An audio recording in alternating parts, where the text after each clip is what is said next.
আরও শক্তিশালী একাদশ নিয়ে কলম্বিয়ার বিপক্ষে মাঠে নামছে আর্জেন্টিনা। প্রতিপক্ষকে গোল বন্যায় ভাসাতে একদিন পর আগের চেয়েও শক্তিশালী হয়ে নামবে বিশ্ব চ্যাম্পিয়নরা।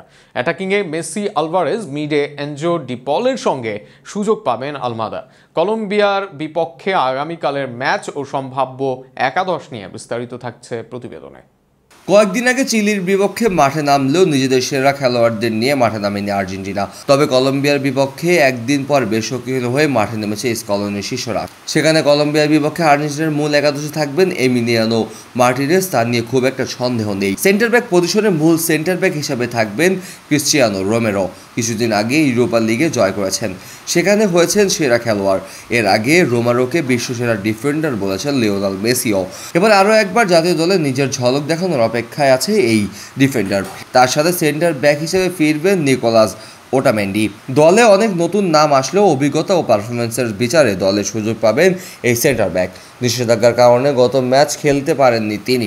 Left back position Nicolas Tagliafico থাকবেন দলে।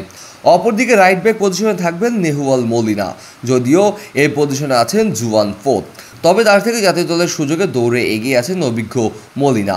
মিডফিল্ড পজিশনে নেই অ্যালেক্সিস ম্যাক অ্যালিস্টার, তবে ফিরছেন এনজো ফার্নান্দেজ, আছেন রদ্রিগো ডি পল। এই দুইজন থাকবেন আর্জেন্টিনার মূল একাদশে। চেলসির এনজো ফার্নান্দেজ আছেন দারুণ ফর্মে, কিছুদিন আগে জয় করেছেন কনফারেন্স লিগ। গোল অ্যাসিস্ট বেশ দুর্দান্ত ব্লুজের এই মিডফিল্ডার। গত ম্যাচে নিষিদ্ধ থাকলেও এই ম্যাচে খেলবেন তিনি।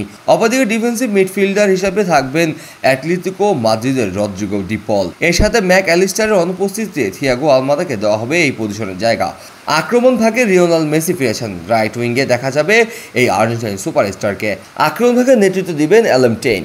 ক্লাব ও জাতীয় দলে ফর্মে থাকা হুলিয়ান আলভারেজকে রাখবেন কোচ স্কালোনি। সেক্ষেত্রে নিকোলাস গঞ্জালেসকেও একাদশে রাখতে পারেন তিনি। লাল কার্ডের কারণে গত 2 ম্যাচ খেলতে পারেননি তিনি। সুযোগের অপেক্ষায় থেকে বেঞ্চ থেকে নামতে পারেননি লাউতারো। 11 তারিখ ভোর 6টায় মাঠে নামবে এই দুটি দল।